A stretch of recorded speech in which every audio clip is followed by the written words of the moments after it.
Hello, everybody. It's Dr. Rick dropping in on you. Hope everybody is having an unbelievable closeout to your work week. For those of us who are going to be working into the weekend, I hope that to this point you are having a great and productive week. Look, I'm going to move right into this. We over the next few days, we're going to be doing something a little different as I do my normal, informative, inspirational, encouraging, empowering thing.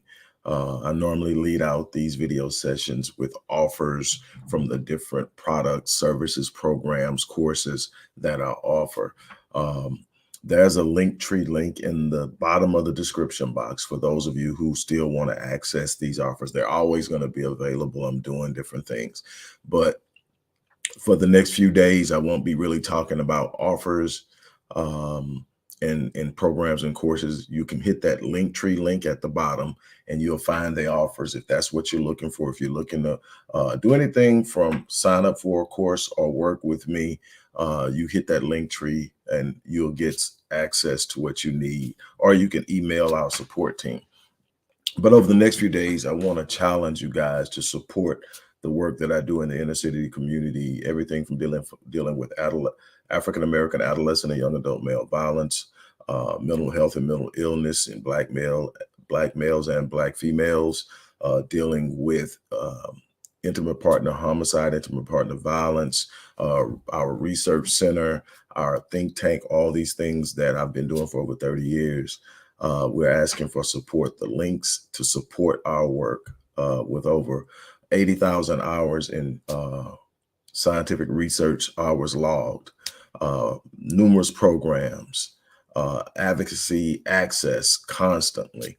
There's not a day that goes by that something doesn't land on my desk that's dealing with an issue going on in the community that I'm asked to assist in. We go to work. And this is in addition to all the things that I do primarily as a business owner. And primarily, I fund the Odyssey Project. And I'm asking you guys to help me support that. So, over the next few days, I can't tell you how long, instead of talking about what you can get in way of my products and services, I want to encourage you to look in that description box and show some love and show some support. Anybody who donates over $100 will get my 19th book, Born in Captivity: Psychopathology as a Legacy of Slavery.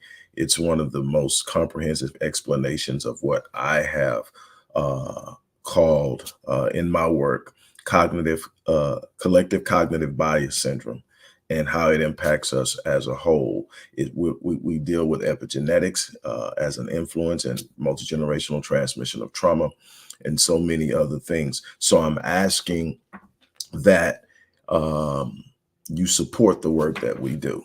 I'm still going to be here every day giving you Monday morning, uh, motivational Monday, Money Monday, transformational tools, all that, and all the other stuff that I normally do. But instead of leading out with what plan I'm offering or what program or course I'm offering at a discount and all that stuff that I normally do, we're going to talk about the work that I do and why I'm asking you to support that work so that we can expand our reach. It's so desperately needed in our communities. Well, anyway, with that out of the way, I appreciate those who will give. And we're going to move on. I'll give you a real brief reminder at the end. Today is Focus Friday. Today, I want to talk about something that when people talk about focus, they rarely talk about this. Uh, so many times you're focusing on the wrong thing. Sometimes you are laser focused, but you're focusing on the wrong thing. You've heard me say so many times that what you focus on, you feel. What that means is psychologically and emotionally, whatever you give your attention to becomes prevalent. It becomes a priority. It becomes the most important focal point. Well, if you're focusing on what you don't want, if you're focusing on what you don't like, if you're focusing on what makes you unhappy, if you're focusing on all the obstacles and the frustrations and the difficulties that are coming along as a part of circumstantial impacts and interruptions, then that's going to be the most prevalent force in your life. That's going to be what controls your emotions. That's what's going to be controlling your state of mind. And so, what you've got to do is you've got to prepare yourself and build yourself and train yourself to focus on the things that bring value, the things that bring change, the bring things that create growth. You're going to always have things going on in your life that you don't like, that you're not happy with. Nobody gets to scoot through life and not have disruption, not have setbacks, not have frustrations, not see difficult moments. That's not what determines who wins and who loses. Being able to circumvent the vicissitudes, struggles, and setbacks of life isn't the winning formula. The winning formula is I'm going to focus on the things I control. I'm going to focus on the things that I have the power to change. And anytime I'm focusing on the things that I have power to change, I'm never in a state of hopelessness because I understand my power. Hopelessness, complaining, whining, and despair is a sign of weakness and the idea that I can't change what I'm facing. I can't change what I'm dealing with. So now I only thing I can do now is be upset about it. The only thing I can do now is complain about it. The only thing I can do now is blame people or things or situations for it. And when I do that, I give up my personal sovereignty. I give up my power. I become helpless. I become hopeless. And I'll sit there and I'll just go through life miserable. But if I sit up and say, I'm going to focus on the solution, not the problem. I'm going to focus on the things I have to be thankful for and not the things that are missing. I'm going to focus on what's ahead of me and not necessarily this storm that I'm currently in, because I know storms are temporary. They don't last always. That if I consistently move forward, I'm going to move out of the storm and I'm going to move into a new reality. And how I behave in the storm, how I think in the storm, how I anticipate in the storm will determine what comes after I leave the storm. So, in essence, what you focus on is going to determine how you feel on any given moment, how you feel, what you think, what you expect, how you behave. So if I want to change my situation, I have to change my focus. Some people say, I need focus. I'm not, you're focused. You're just focused on the wrong thing. Stop focusing on the things you don't want. Stop focusing on the things that make you unhappy. Stop focusing on the things that bring you sadness and frustration and create doubt within you. Focus on the things that lift you. Focus on the things that make you smile. Focus on the things that give you hope. Focus on the things that set up a new idea of what's possible in your life. Pursue those things. Concentrate on those things. Your mood will change. Your emotions will change. Your anticipation will change. And when those things change, your outcomes change as well.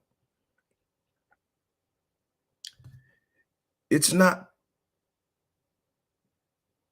ease that guarantees the success of the successful. It's the mindset. It's how they frame things. People who are successful frame things differently. It's not that they don't have the problem, they frame it differently. It's not that they don't experience delay, they frame it differently. I'll give you a positive example of me myself. I experienced delay, and I experienced delay a lot because in my mind, I aim as high and as far as I possibly can, which means that I normally don't set anywhere close to what the average person would consider realistic goals, especially when it comes to time. I create an urgency because I set these astronomical goals and I put these time frames on them that are astronomically ridiculous. And then I actually go out and do my best to reach it. You know what I guarantee when I do that? That I leave nothing on the table, that I leave nothing on the field, that when I walk off the field each and every day, I've given it everything I've got because I'm chasing something so hard, so far, so high that I don't have time to play around. I don't leave it out there. I go out there and I leave it all out there. I don't bring it back with me. I don't go to bed with potential for today. I go to bed resting and building and preparing to use my potential for tomorrow, because tomorrow's potential belongs to tomorrow. I will not rob my day of its potential of what I can possibly do in it. So that's when I say at the end of my videos, I live my life on full, so that when I leave this place, I die on E. That's what I'm saying. I'm going to leave this place one day. I'm going to go and I'm going to be done. I'm going to transition into the next phase of my identity and whatever that is. But what I tell you, what will happen, I'm going to leave behind all that I could have possibly done in my life. I'm not going to take any of it to the grave with me. I'm not going to take any of it uh, out of this life unused, untapped. That's why Dr. Miles Monroe would always say that the cemetery is the wealthiest place on the planet. Why? Because you got people there that never pursued their dreams, never started that business, never created uh, um, that program, never wrote that book, never built and cultivated that relationship, and on and down the line. These potential things that could have added to their lives, but more importantly, added to the lives of others, was left undone because they didn't want to step outside of their corner of comfort. They didn't want to move into places unfamiliar. So they stayed where things were familiar and comfortable, but they never pursued and achieved the greatness of their design. They didn't live life at the level of their design, and they walked this earth having lived entire lives, most of them, and never achieved anywhere close to what they could have been. They accepted the default of average as being their best, and they never truly lived in purpose. I refuse to let that be the narrative of my life, the story of my life. I want to wake up every day and give it to. But let me tell you how I frame delay. Back to the original point, how I frame delay. Some people look at delay and it's despair for them. Other people look at delay and they say that means denial. I've waited so long that I can now come to the conclusion that it's just not meant for me. And some people will even put it off and lie on God. It's not God's will. God said, I will withhold no good thing from you. Nothing shall be impossible for you. Stop lying on God. It's because you won't stay the course. It's because you won't finish the race. It's because you won't go the distance. It's because you won't anchor yourself in your own vision and dream long enough to see it come to fruition. Let's be truthful with ourselves. But see, you know how I frame delay?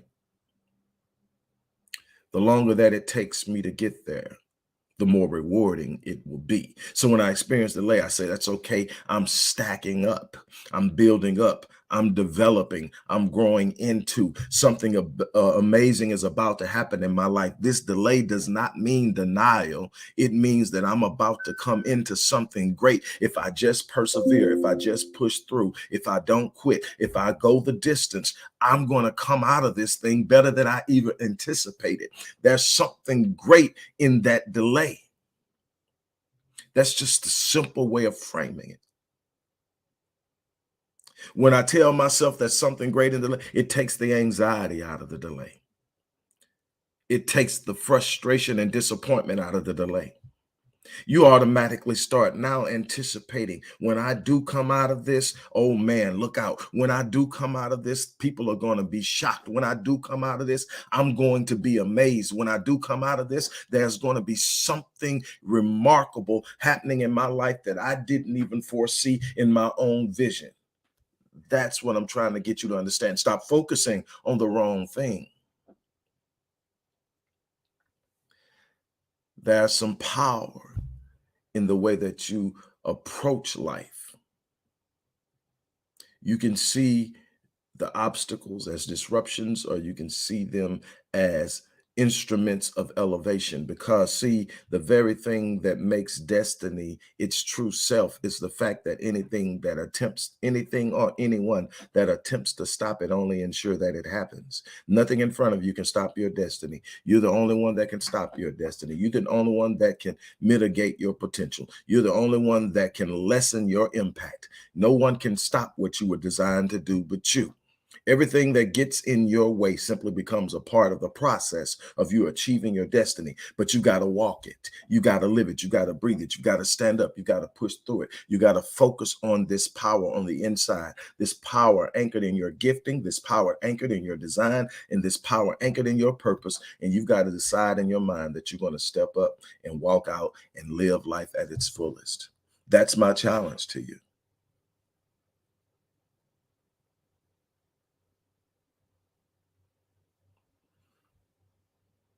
Live life on full. Leave this world on E, and you will leave a legacy that will speak of you long after you're gone. On that note, I'm going to get out of here. As I said at the beginning, I'm challenging everybody who watches this to support the work we're doing in the inner city. That work is so important. Click the link and give. For those of you who are still looking for ways that you can benefit from my mind, my knowledge, my experience, whether you want to try to work with me one-on-one, those spaces are limited. But if you want to try to work with me one-on-one, or whether you want to sign up and enroll in one of our online courses or something else, purchase a book or whatever, click the Linktree link and you can get that and more. That Linktree is full of jewels and gems. But now at this point, I'm asking you to support the work that I do. Click the link and give.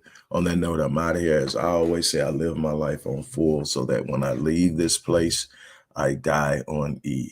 I challenge you to take your own life in the same way. On that note, I'm out of here. You guys have an unbelievable remainder of your